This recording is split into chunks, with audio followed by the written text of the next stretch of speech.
Hey guys, welcome to the Save Continue podcast where we get together and talk about video games and video game related stuff. I'm Shanae Howard, and with me is Tommy Shelby. Hello. And Ryan Robinson. Hi. So guys, what have y'all been playing since we last talked to each other? I still have not been playing too much, but they did end up porting the PSP Ridge Racer 2 to modern Sony consoles. So I started playing some of that because that's a fantastic game. But the port is as bare bones as they could possibly make it, right? I understand they're just porting over the ROMs, but with all these PS1 and PSP games that they've done so far, they've up-resed it and added trophy support and things like that. This is just a straight port. So I said, fuck it, and I just started emulating it instead. And then I've been playing, because of that, I've been playing a lot of Ridge Racer Type 4 as well. But both still fantastic. How much sideways driving you doing, Tom? So much. Yeah. So much. Yeah. That's how you win, you know? That's the only way to win a Ridge Racer. And you want to unlock that Pac-Man mobile. You got to do a lot of that. Yeah. Does the Pac-Man mobile just look like Pac-Man? Yes. In Type 4, does it go Waka Waka as you drive it? No, but you do unlock this remix of an old Pac-Mania song. So that's something. But you got to play a lot of fucking Ridge Racer Type 4 to unlock that Pac-Man car. Oh, that's for elite drivers only. Yeah. I get it. But yeah, they're still great, man. And it's so sad because, PlayStation 1, 2, and 3, PSP, PS Vita, they all had Ridge Racers. And then with PS4, they just kind of stopped, Yeah. I think, I don't know, within the last few years. Ridges to be raced upon. They ran out of ridges. So I'm sorry, Shanae, you were telling a bad joke? Zing! Got him. Got him. I'm just fucking around. But why do you hate me? They released some mobile Ridge Racer, which I have not played, but I hear is quite bad. And I was like, man, a new Ridge Racer would be so sweet. I just feel like mobile. I have played it, and it is bad. Mobile really? games never seem to feel that great. Well, people what's that Gameloft one everyone likes so much? Oh yeah, I know the one. It's like Asphalt or something like that. Yeah, but that's because the cars practically drive themselves in those games. So. Do they? And also, I Horizon Chase was good. That started as mobile. Yeah. The Crazy Taxi mobile one wasn't good. Yeah, it was okay. Ryan and I played it. We did a gameplay specifically of the mobile port of Crazy Taxi. I know, I remember it. I wasn't a part of that recording. Very, very weird ads in that game, but I just like Ridge Racer so much more than any modern racing game I've played, Yeah. Even the ones that I've enjoyed, I like Ridge Racer more. I'm like, if they could just redo Type 4 or redo Ridge Racer 2, the one that just released, gussy it up a bit, Yeah. Those games are still so good. I just feel like so many racing games are so married to the concept of being realistic in some way or kind of simulation like, and I really miss the days of games like Ridge Racer or MotorStorm, games that were just really ridiculous and were just well, and people forget too, on the PS1 it wasn't really until PS2 that Gran Turismo overtook Ridge Racer. They were competitors for a time, Yeah. Which is crazy to think about. Considering Gran Turismo puts out a game once every 25 years. So. But there are more good Ridge Racer games than bad ones, and I would really like a new one. And what's funny is I've always liked all the Namco references in those games. Mm-hmm. And there's some that I didn't even notice, or maybe I just didn't know them at the time. But this game references Klonoa and shit, Yeah. Or two references Tekken, and I'm like, man, there's so much they could do with that now. Yeah, for sure. Yeah. Could be a Dark Souls car. But that's really it. I haven't been playing too much video games, so that's really about it. What about you, Ryan? What have you been playing? Just a few select games. So, a couple of weeks ago, Kaylee and I decided that we were going to do this like little alphabet challenge where we try to beat one game for every letter of the alphabet. Okay. The game that I chose for letter A was A Plague Tale: Innocence, and so far I like that game a lot. It's a really cool game. I like the little boy Hugo. I protect him. He's my son now. So he's really important. It's my boy. Can I just say, I feel like Plague Tale: Innocence should have been in P. So we had a conversation about that. Yeah, I was gonna say, like, what is that? What is the A in that sentence? Like when you go to the library or to like the record store, so that would have been in P. The who is in W, not T. So in PlayStation considers it an A. Sure. So it's an A. But yes, we did have a conversation. We had a conversation about A and the, and yes, it was a whole thing. But anyway, the game is really cool so far. Looking forward to playing more of it. I also, because we were getting ready to watch the show, I continued my platinum run of The Last of Us 2. That's going pretty well so far. They make it exceedingly easy to keep track of like the collectibles and everything. Amazingly enough, this was only amazing to me because of like, because after playing through the first game, but like there are no difficulty related trophies, so you can kind of just get the platinum on whatever difficulty you want, which I think is pretty cool. And they do a really good job of like letting you know how many collectibles you got in each level. But that's only on the main title screen. So like when you're actually in the game, you don't know. So I've been using a guide to kind of make sure I get everything. And lastly, I have been Monster Hunter Rise came out on PlayStation finally. So I've been playing a shitload of that, and that game fucking rules. Enjoying it even more than I was enjoying it on the Switch. I feel like playing it on the PlayStation controller has just been more pleasurable for me. What kind of Switch controller are you using? Joy-Cons? Well, I was going between the Pro controller and playing it handheld. Yeah. I think I just like playing it on PlayStation more. Sure. But also now I have trophies I can get, and everybody knows that the RNG in Monster Hunter is nothing but not ridiculous. So that will take me about 12,000 hours. I have 2,000 hours in Monster Hunter World, and I still don't have the platinum in that game because the RNG will fuck you. Anyway, those are the games that I've been playing. In a good way. Yeah. In a really bad way. So I finished Ragnarok, at least as far as like what I was contemplating maybe platinuming it because I was having such a really good time. Yeah. But then like a lot of the platinum stuff is pretty grindy, like the trophies that I don't have. And I have only 2 bosses left, like 2 optional bosses. I finished like the main story and everything. And those 2, I even like changed the difficulty settings to like the easiest settings because it's one of those games where you can like change it as like will.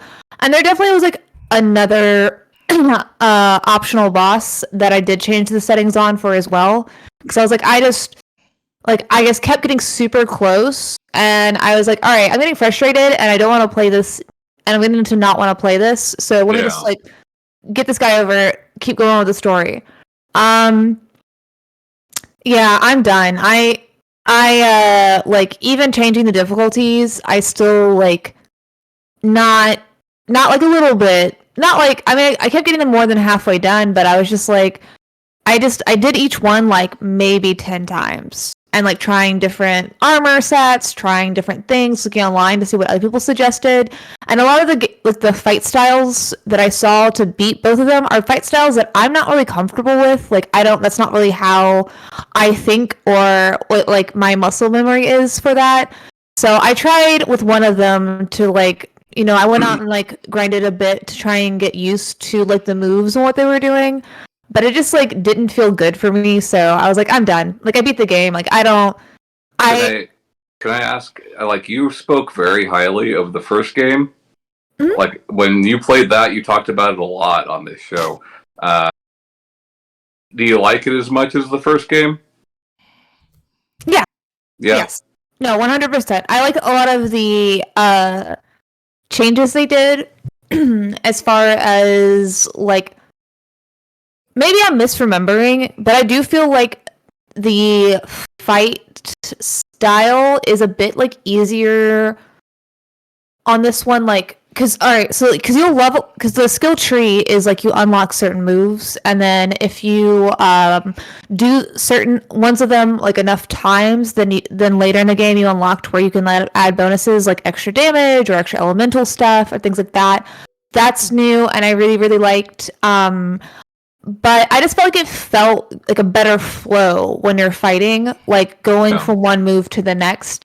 I feel like they did a lot more callbacks to the original series, like in his storyline in Greece. I mentioned that before. So in the first one, you don't really play as Atreus, like not really, but like this one, you for like a lot of the game, you go back and forth between being Kratos and being Atreus for different chapters. And I didn't think I'd like it because I was really annoyed with Atreus in game one, and I know I talked about it on the show before. Like I was like, he sometimes fucks my shit up. This one that happened far less, and like when you don't have Atreus as your little like ranged partner, because like in it, if you press square, then Atreus will do like a certain different arrows that do different things. So, but like this one, you have Freya like with you when you don't have Atreus to be like a ranged person, and I feel like both of them like were more helpful than hurtful, which I did not feel was the case in the first game. And I know I talked about it before where you brought it up, where people are like, "Oh, it feels like you're playing a movie." Yet again, like it felt great. Like if it like the. Maybe it's just because like this is the first this is the first AAA game I've played on the PS5 or whatever. It's just I kept getting amazed by walking into like a cutscene where they're talking and then just like walking out of it to where it didn't feel there wasn't like any loading screens. There wasn't anything like weird going on. Well, because it's all in an engine, right? Yeah, so like it felt really organic and good as I was going through the story to that. Some of it was a little annoying because sometimes, like with a lot of games, you can tell before a cutscene happens that it's going to, and some in God of War you can, for sure, 100%. Like it even says like, oh, go to this person. Like whenever it says like go to this person when you're ready, it means that you can like go and fuck around, and there's not like a timed thing to go to that. But sometimes it wasn't like as obvious, so I'd be like, all right, well after I go to this section, then I'll like level up my gear or like use these bonuses I have because I'm just like not in a section where it feels like where I can change it or it feels good to change it. Yeah. And there's times I would come across like a big fight and I'm like, fuck, I'm under leveled right now. And so like there's like I definitely say it's better. I wouldn't say it's significantly better because I still really like the first one, and I feel like obviously it's a sequel, so of course without the first one, this one wouldn't exist. But I do feel like they took a lot of things that fans said that they wanted and implemented them in a very way that doesn't feel like super fan servicey. It just feels like, oh, this is just the logical next step in the series. Sure. Would you say they were quality of life changes? I would actually. I really tried to avoid using that phrase. Sure. But yeah, there's so many like as far as like the buttons and the actions, it's a lot of really great quality of life changes. And because it's like not that the console's like brand new, but I like that it used the controller thing, like when you have to do certain actions with the trigger buttons, and it now has that feedback where it'll like push back on it towards like the different difficulties. I like the small things there, but a lot of the quality of life changes were great. Like I said, like the easier going into different combinations, the way that you can level up some of your skills, and if you have enough points where you've unlocked all your skills, you now have new goals, which is to use those skills in different ways, so then you can unlock bonuses to them. And I talked before, in another episode about just the settings feel like it's a PC game settings. There's so many to them, and all the things that you can do as far as also accessibility stuff with subtitles and stuff like that. I don't know. It's fantastic. 9 out of 10 would recommend. For sure. And then I'm just now trying to figure out what to do until I can get me a used copy of Hogwarts Legacy. Yeah. And so I've been replaying some other games, and then I've played a little bit of Stray since it's on with the PS Plus. Stray was fun. I played literally 10 minutes of it, and then someone knocked on the door and Luna went crazy, and it's very short. You know? I mean, you'll finish it quick. Longer than 10 minutes for sure. Yes. More than 10 minutes. But yeah, that's been mainly me. It's just in this limbo until the next game, or to the game that I've been really excited about for a long time to come out. Yeah. I have been I've been avoiding a lot of things because I don't want everything spoiled for me.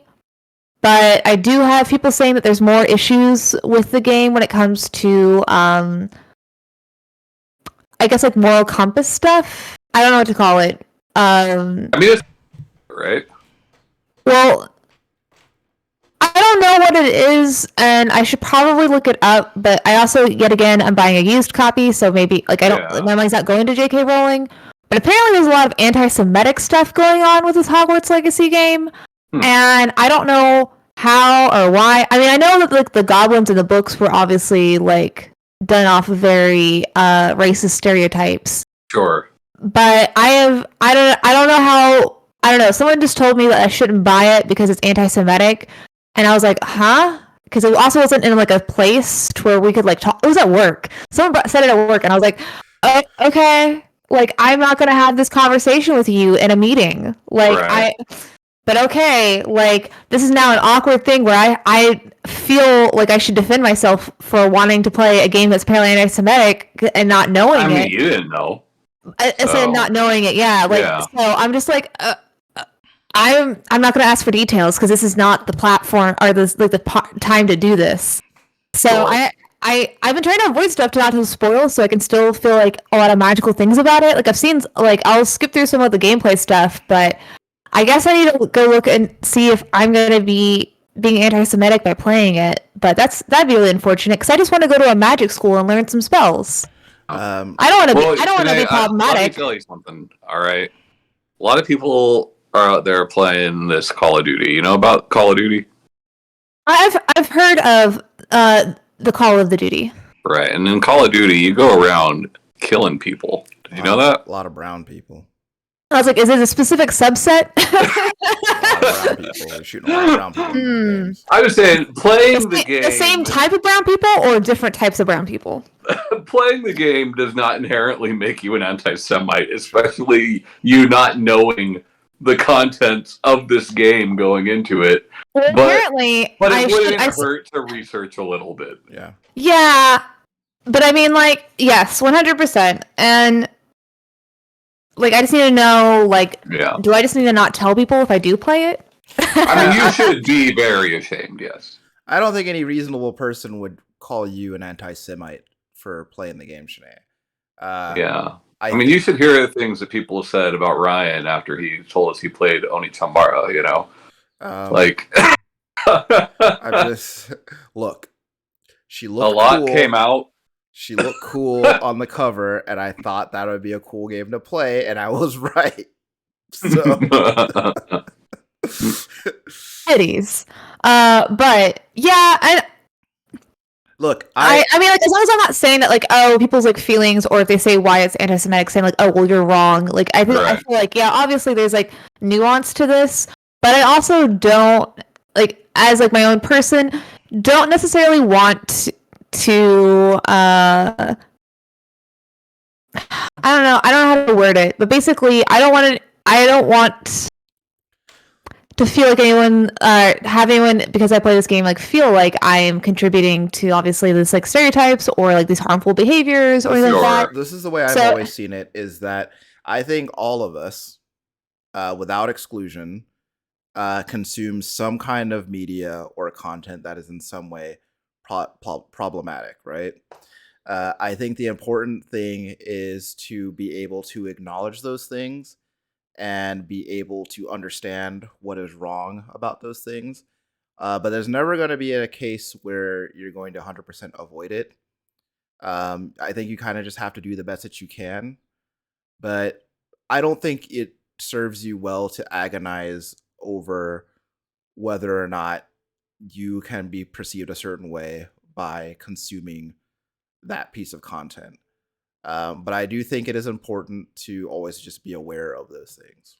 So yeah, I just like, don't necessarily know how to look at more stuff about the game to see, like, you know, of course, like why people are saying that and better educate myself and also not spoil a game that I want to play. Fine, Sinead. Get a used copy of it, play it, and then you'll know. Yeah, I don't know, but also like I mean, the more problematic thing is I didn't realize it, but I bought a candy bar the other day, and then later looked at the wrapper and saw that it's a Nestle candy bar. So that's probably. I thought you were gonna say like the ingredients were human babies or something. Yeah. No, that's illegal, right, Sinead?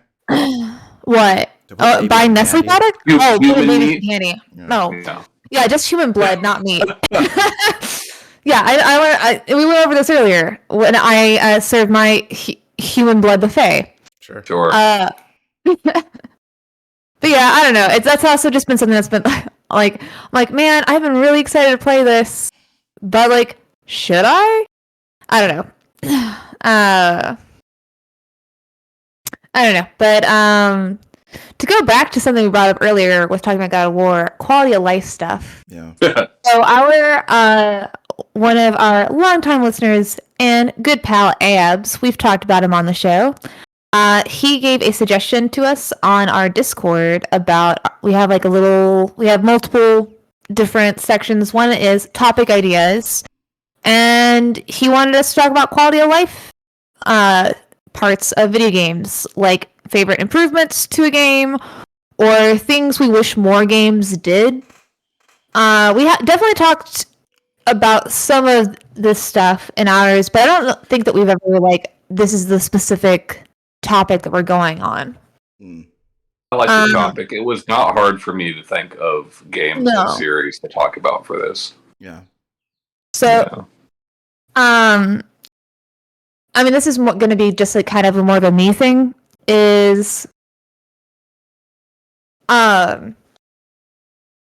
So I really like it when Otome games, and not all of them do this, do some sort of physical response or some sort of little action or anything when you make choices in Otome games that are positive, because I can't think of one that doesn't. So I'm just going to say that all Otome games I've played have like good and bad endings for characters. Some have more than others. Some have like 5 bad endings and only 1 good one and 1 like great one.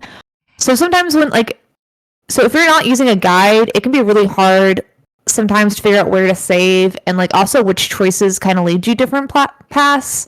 And not all of them have like a whole fuck ton of save spots. So I really appreciate it in mine whenever like I've done one that's going to go towards a good ending.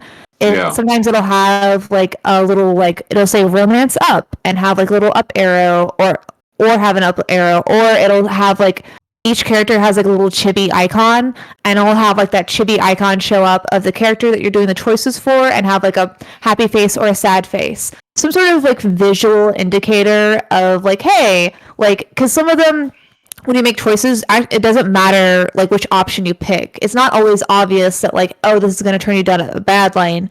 Sometimes it's like what seems like a small choice, like what did you want for breakfast, tea or milk, and like that will land you down a different road. And so like a lot of times with all of that, and I know that's part of that's the only gameplay in the game is picking the choices. But I do genuinely, especially if it's a game that I'm not really like, if it's a route that I'm not really like enjoying and I just want playing it to get to other ones, I really like having that visual cue to let me know, like, hey, you're on the right path, just keep going. Like, and that'll keep me from going to guides to see, like, what the fuck did I do wrong? Right. Makes sense. So I feel like that's like a good, like, as like quality of life, little mechanic in Otome games that I genuinely really enjoy. I haven't seen anyone forums like talking about if they hate it or love it, but personally, that's the first thing that popped in my head. What's the first thing that popped in y'all's head? A lot of them. So just pick one though, and then we'll go around and then we'll go in further detail. I'd say the first one that I thought it was kind of dumb, but like totally changed the series was the addition of manuals and reverts in Tony Hawk's Pro Skater. For sure, dude. Absolutely. Like, completely changed the way that game plays, you know? Yeah. Just extending combos longer and longer, because like from the jump, that game was not realistic in the slightest, you know? Yeah. So like, what's it matter? Let's just let you go as long as fucking possible. Yeah. So you're saying if I play that game, I can't get good at skateboarding in real life? You could. I mean, you might. You definitely could. It won't be because of the game. The game might inspire you. Yes. The first two Tony Hawk games definitely had a lot of kids picking up skateboards for the first time. Oh, for sure. But you know. Yeah. So like reverts and manuals, man. Manuals came in 2, reverts came in 3, spine transfers came in 4. Spine transfers I don't think were as important. Well, Tom, building off the manual thing, what did you think about like all the like the flatland stuff that they introduced in 4? I mean, I thought that was fine. I rarely used it. Yeah. You know? Oh, that was that was my favorite thing. I love that stuff. Yeah. But I think like a lot of the stuff that they introduced in Tony Hawk, from my experience, I haven't played all of them. A lot of stuff they introduced in Tony Hawk was always in service of new ways to extend your combo. Yeah, well, right. And, like, I think some of them add to it and some of them take away from it, right? Like, the manuals and reverts specifically allow you to get to the next obstacle easier, but, like, still actually be participating in the game, right? Whereas, like, as much as I love Underground, getting off the skateboard does allow you to extend your combo farther. Yeah. But, like, it doesn't feel like you're doing anything, and it feels like you're cheating. It feels like you're pausing your combo, you know? Yeah. Yeah. Yeah, that's really cool. Love me some. It's the first thing that you popped in your mind, Ryan? I think it's just because I've been playing so much of it recently, but I was thinking about in Monster Hunter Rise, so a staple of that series is like, it's not like, aside from like hunting monsters, is like a lot of the time, a lot of the game involves you searching for something in the map. And a lot of it is usually it's like some object or some plant or whatever to complete a quest. But the thing is that they don't give you a lot of information about like where in the map you can find it. And a lot of the time that stuff kind of blends into the environment. And then a lot of the time, on top of that, the objects can be kind of small and innocuous. So you'll find yourself running past them over and over again over the course of like 50 minutes. Mm-hmm. So one of the things that they added in Rise, and I think this is actually new after they released the expansion for the game, is now if they want you to search for like a plant or specific like animal that you're supposed to go after, they'll mark it on the map. So like if I have to get like 50 of these animals, then like all of them will be marked on the map and I could just go there. And it helps because like one of the things that really burns me out on games is like when I feel like I'm lost or if I feel like I don't know what to do. And it really like keeps me from like getting bored or getting frustrated, because what usually would have been like a 30-45 minute thing for me is now like a 5-minute thing, because I can Do you feel like it takes away from it at all though? Like, because if you know where, like if it's like, okay, you need to kill 50 of these or whatever, right? And you know where all of them are, you're just going to play connect the dots. Yeah. You know what I mean? Do you feel like it takes away from the experience? So I think that the the big difference between Monster Hunter World and Monster Hunter Rise is I think that Rise is very much supposed to be like a faster experience. Mm-hmm. And I think that the gameplay and the kind of the loop is like much faster. Sure. So I think that kind of serves like that overall kind of design philosophy of that game. Right. Whereas with World, like a large part of World is hunting and tracking stuff. So kind of not knowing exactly where something is was just part of that experience. Yeah. But I think with Rise, when they want you to get from one thing to another as quickly as possible, that really serves it, and it kind of keeps it from feeling like tedious. So I definitely think it adds to it. Cool. Yeah. I'm Sinead, also what you got? So I notice this a lot with like mobile games where even ones that like are ad free that I get through like Apple Arcade or the ones that I have to like pay for, whenever it's like doing like time trial stuff, like think of like a Tetris game, like it's like a puzzle game where like, you know, you lose and then you have to restart.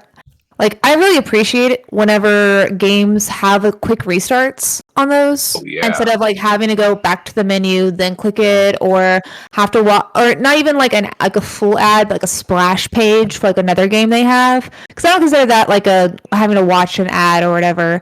But it's just like, hey, like, you know, this is also there, and then you have to like, scroll down a little bit to hit the retry button.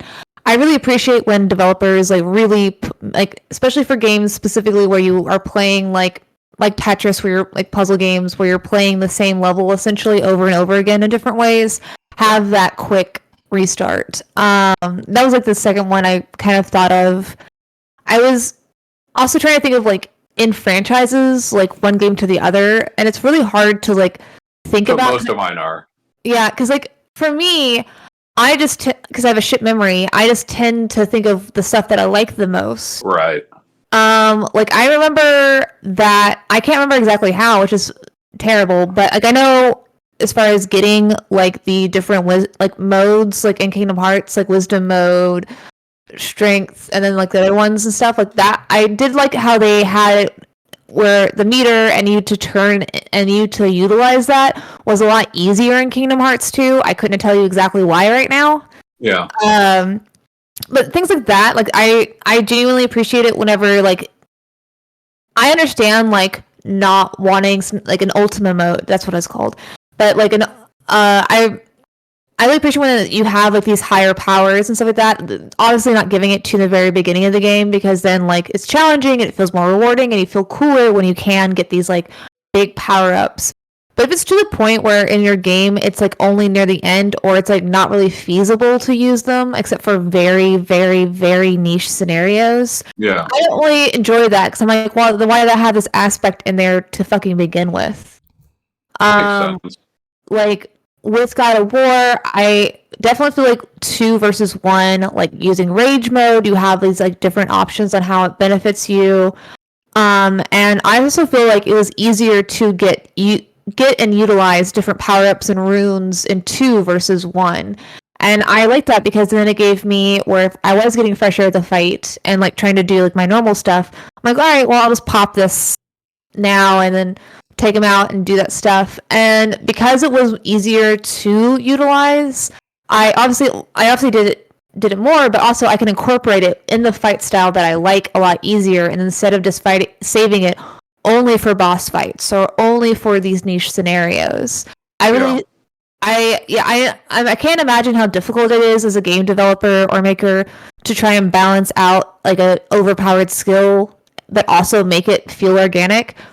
But I really appreciate when I can tell that there's been thought put into it from the game player aspect. But yeah, I had a hard time thinking because I don't know, because when I think of like quality of life, I just think of like ease of usability and then also like small changes that aren't necessarily like breaking the gameplay. Yeah. I don't know. I mean, I guess like for sure, like the extending like times with like your Tony Hawk game like can be considered quality of life, but I feel like that's, I don't know. Maybe I'm just dumb and I don't since I don't really use this term often. I mean, I think both can apply. I think there's definitely, it's a broad term, right? But like, I do feel like adding the manual is a small change, right? It has a significant effect on the way the game is played, but the change itself is small. Yeah. And I feel like that's what most of these are, really. Mm-hmm. For instance, you're just talking about Tetris, right? Like, when Tetris added things like holding a piece, I was just thinking of that.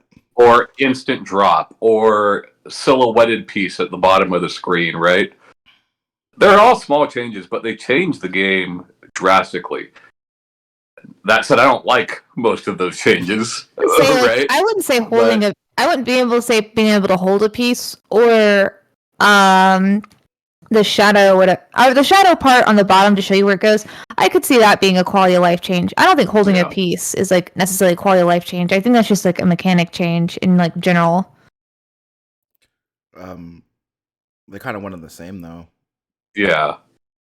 Because I mean, that's the way I see it. And I feel like when most people are talking about quality of life changes, these are the types of things they are talking about. Yeah.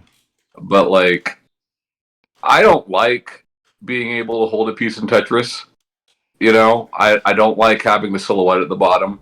I know most people do. I do like dropping the piece super fast. That's very nice. I wish I could take that back to older Tetris games. But yeah. Do you sometimes forget like the older Tetris games don't have that, and you keep trying it? You're like, what the fuck? No, I play those more than I play the newer ones. Oh, okay. But and I like the newer ones, But like, yeah, it's just they feel like a different game because of it. But yeah. So here's what I've talked about before, but like, and it is a small thing. From The Sims 3 to The Sims 4, the addition of multitasking, right? And it's such a weird thing to talk about because like Sims 4 is very much one step forward, 3 steps back, right? But like, multitasking is such a smart thing. Like, just being able to like be on the toilet and on your phone and carrying 2 meters at once, or exercising and watching TV, right? Like it's such a obvious next step for that series. Yeah, because that's how like humans are. Like we can do more than one thing, and it also it makes it feel a lot more realistic in some aspects, but it also just like it totally changes the gameplay because now like you don't have to like, well, I have to do this. Like I have to do this because this is their worst metric.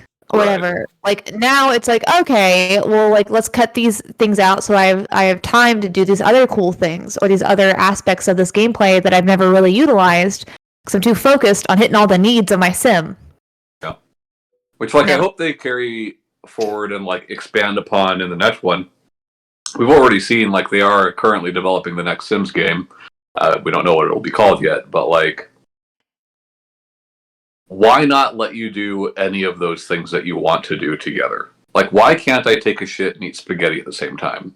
Yeah. I'm not saying that everybody would choose to, but like, as a human, I could do that if I wanted to. Sure. You do that when you want to. You just haven't wanted to yet. But yeah. Sims, multitasking. Yeah, need more of that. So I was thinking about No Man's Sky, specifically the crafting aspect of No Man's Sky, which is for me had always been a little bit of like a challenge because I'm someone who really struggles a lot of the time to keep a lot of things in my head at once. So like a lot of crafting would be me regularly like it would slow me down because I'd be regularly like checking this menu to like see what the next thing I need and like try to get it.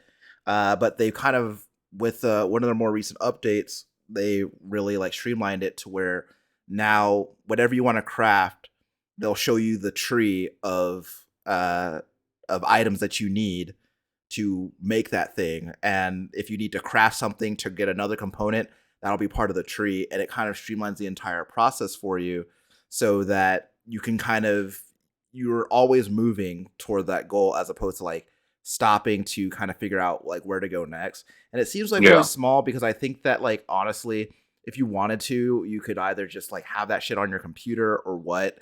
But like I'm somebody who I don't like having to go outside of the game to do things in the game. That's like kind of a pet peeve of mine.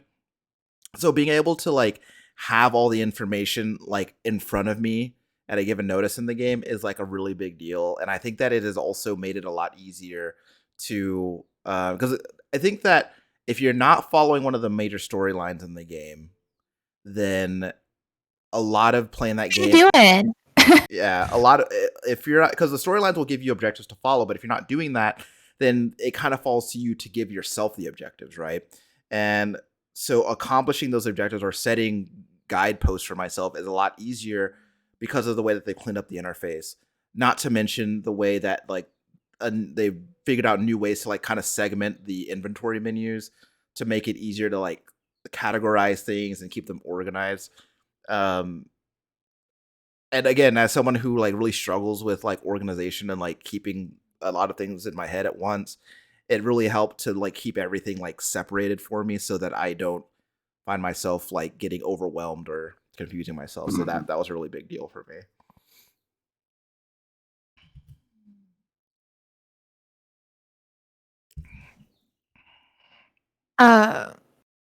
Yeah, no, definitely.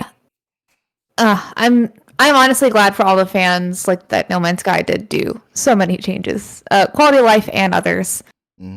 I try to. I also like. I'm trying to remember. So of like when the change of like the mini map that you have in like most like Rockstar games. I mean, other games use it too, but that circle one. Yeah. I remember so many games when that like on earlier consoles where that circle map like it just didn't move. You could only see your perspective. Yeah. And the moment that I played a game where I could move that mini map on the different routes. You mean when it turns with you? Well, it turns with you, but some of them I've played where you can like change it to like go towards the goal. Oh, I see. Yeah, where it's not like just stationary, where it's like that was like a big that helped me a lot because I'm not necessarily good with like cardinal directions. Yeah. But I'm good at like relative to myself or to where I want to go directions.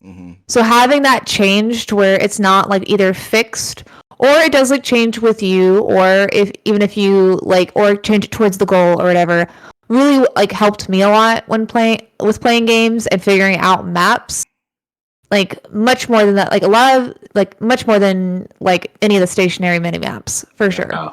Yeah, absolutely. I could definitely see that. That kind of it doesn't really ruin my next one, but like my next one is also a map. It's the addition of a map to the Metroid series. Oh, you know, Metroid 1, I still think is a fantastic game, but it's hard to go back to unless you really remember that map or you're going to map it while playing it. Yeah. You know?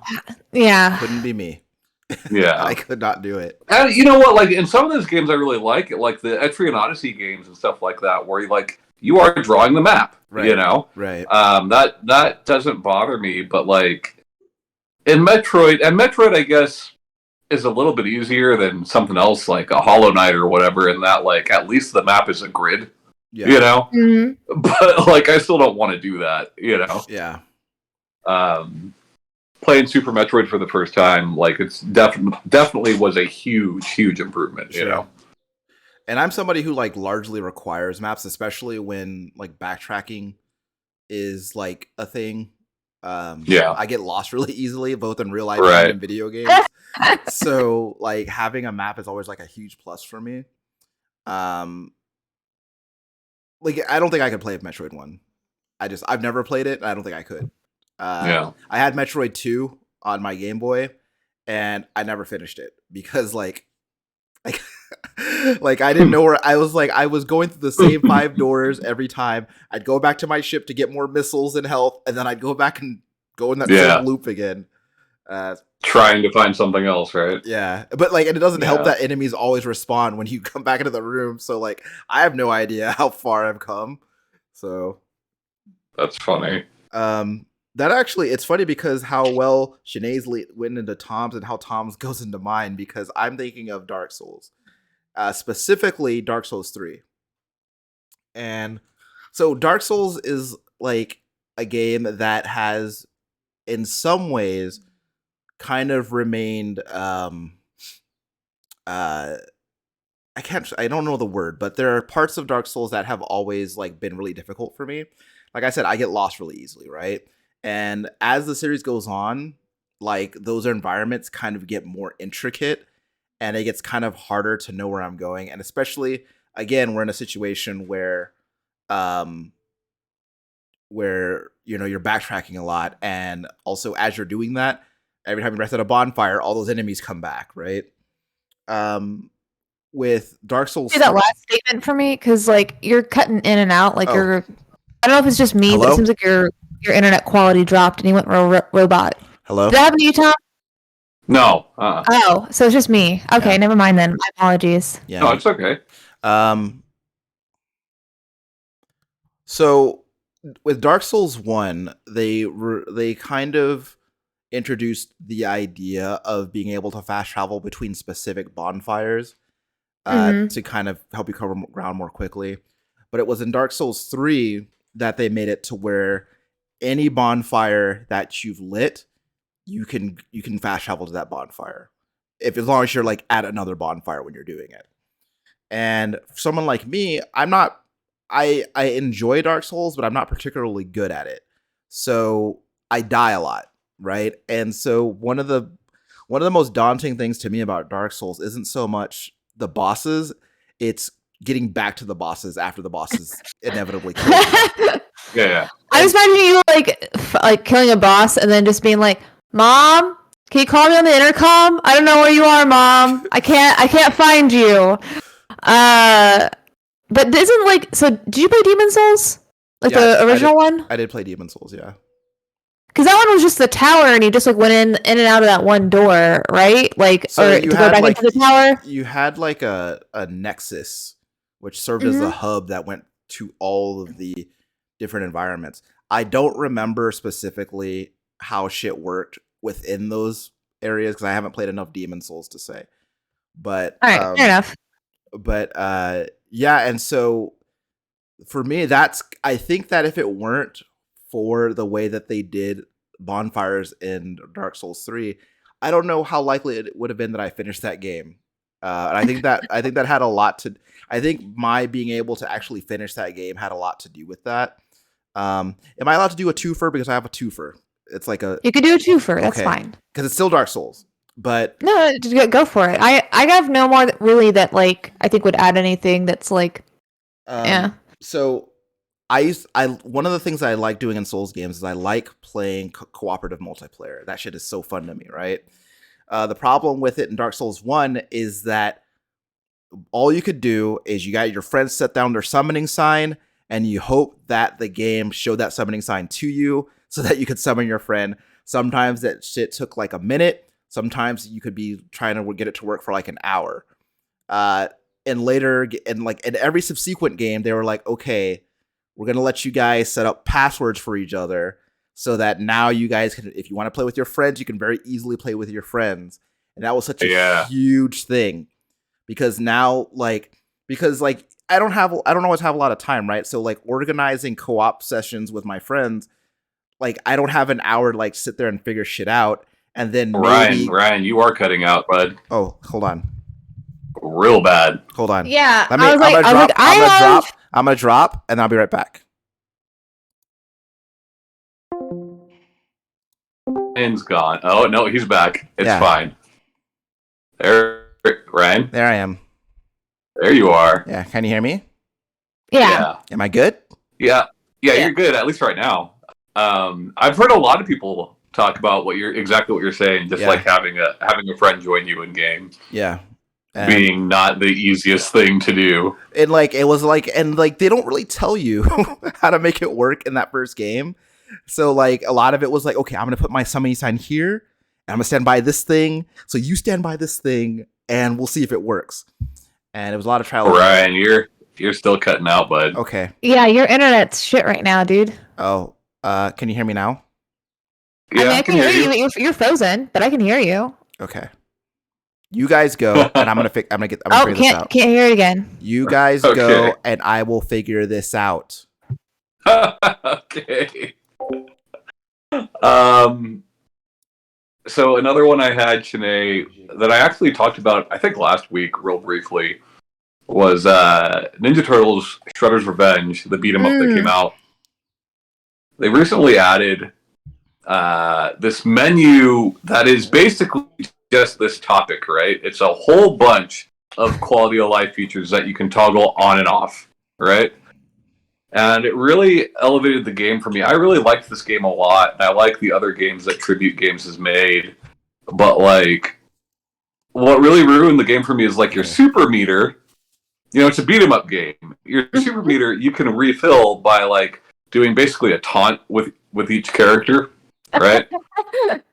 And because it's a beat-em-up, you know, once you beat up all the enemies on screen, you choose when to progress the game forward by walking forward, right? Mm-hmm. So basically what this turned the game into, especially when you were playing online, is that everybody would beat up all the enemies on screen, and then they would stop and refill their super meter, and then go on, right?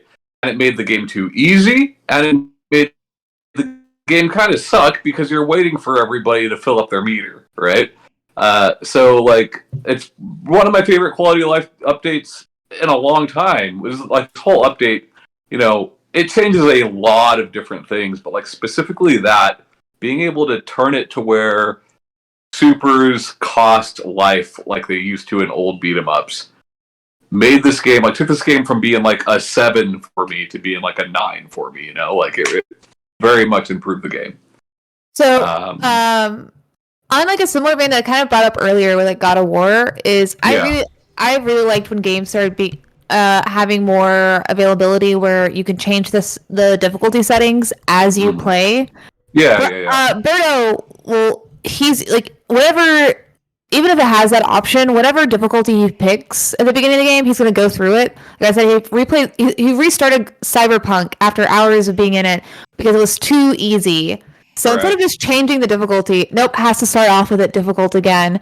But I mean, like, for me, that was like, it was nice to be able to get past that one section in God of War that changing the difficulty down just one that gave me that I was just like, I have a finite amount of time. I'm not gonna like keep going with this if like this is just frustrating and it's gonna make me not play the game at all. I also really liked specifically Pokemon is what I was thinking of this. When games start giving you the option to turn on or off autosaves. Well, like adding auto saves to games in general was helpful for a lot of them because there's a lot of them that I would forget to save in, and not just like Pokemon, which is like the biggest thing that the biggest lesson of that is like, hey, if it doesn't have autosave features, make sure you fucking save. That bit me in the ass a whole lot with like cartridge games, but also like sometimes having that autosave feature is annoying because I'm like, oh well, like I wanted to go back further. I saved it for a reason. So having like I come across more and more where you can turn it off or on like the autosave features, and it's nice. It's nice. It's nice having the options and the different gameplays because, like, even if it's the same genre or type of games, autosaves aren't always like a great thing. You know, it's funny that you say that. Like, I've been playing over the past few years a lot of these old school inspired FPS games, right? And like the most common complaint that you see people complain about is the lack of an FOV slider and no quick save. You know, quick save is very much appreciated, but because like with the Tomy games, because the entire thing really is like the gameplay is just the choices you make. A lot of like I know that it's just them, but it's just like the ones that I've been playing because I've been replaying them. Is the is they so what they will have is like where you can have it be like auto save for chapters. You can turn that off or on. You of course can do the manual saves, but they also do have the quick save and quick loads, which are really nice because especially the ones that I mentioned earlier don't have any sort of indication if the choice you made is like good or not. Yeah.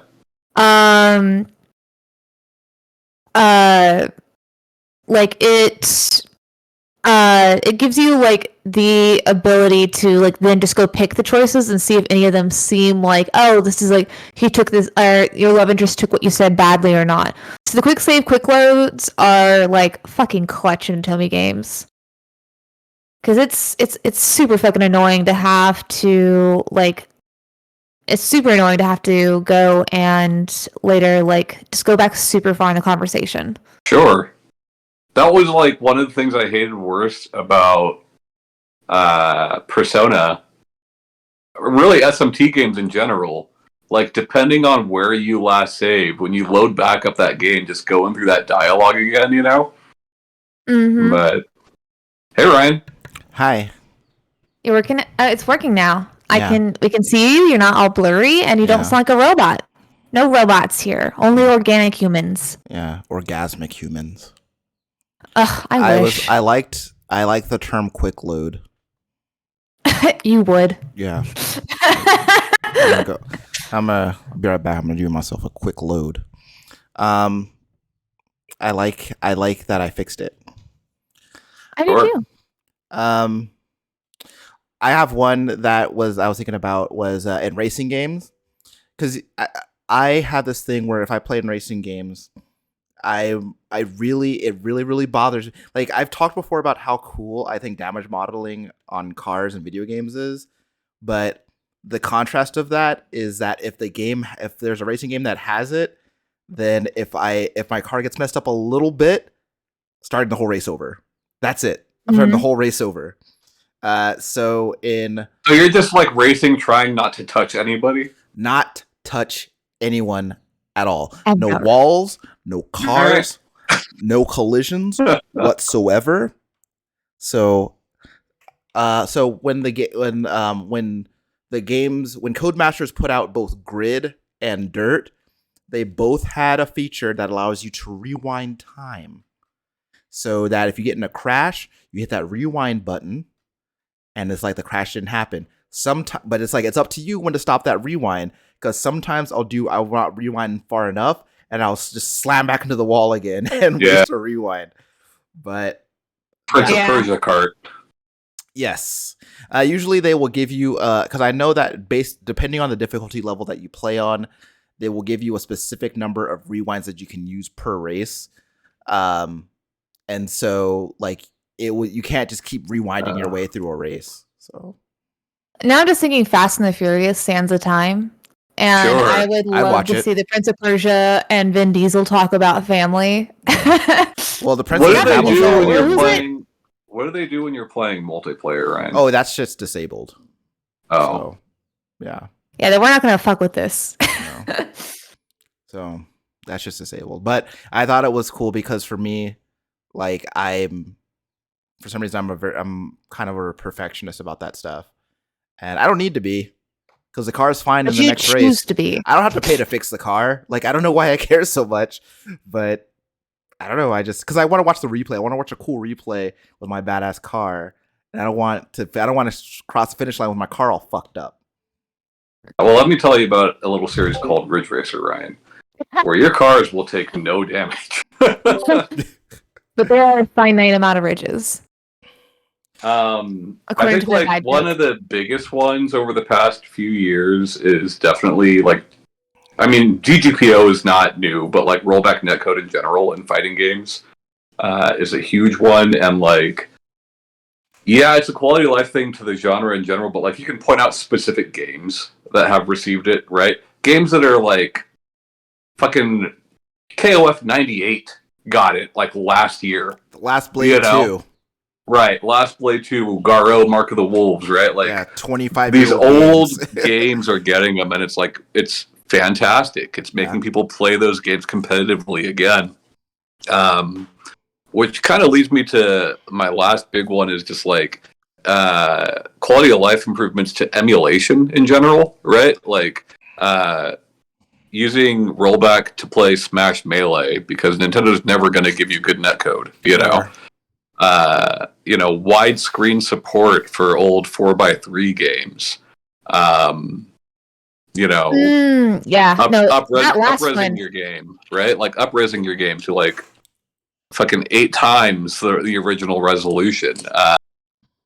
There are other things where like save states have been around forever, but like the recent improvements to emulation, mods, right? Using mods in Breath of the Wild and shit like that, right? Like it's fantastic. Yeah, I've seen a lot of Homer Simpsons and Dante's from Devil May Cry and Breath of the Wild, and it's pretty cool every time. I recently saw Thomas the Train Engine in Midnight Suns. They had him as a Ghostwriter because of all the flames. So that was fun. That was fun. Sure. But and it's a little bit different, right? Because like Midnight Suns can run natively on PC, right? Yeah, But like I was just saying the mods having like updated textures for like Eternal Darkness and playing it in widescreen and it not being stretched out and because that's like one of the bigger challenges with playing older games like that. Yeah, it's getting them to getting a display that won't fuck them up. Or like fucking Metroid Prime with like a proper controller or a mouse and keyboard. Oh man, Metroid Prime with a mouse and keyboard would be amazing. Yeah. I mean, it makes the game way too easy, but like it is nice. Yeah, but like you want to feel cool like Samus. You don't want to struggle. Yeah. You want to feel badass. So. I know it's struggle. That's the only Metroid game I've ever beaten, by the way. Yeah. But yeah, like I feel like over the last few years, a lot of these, Emulation Station and like Dolphin and things like that in general have just gotten much better than they were even 4 or 5 years ago.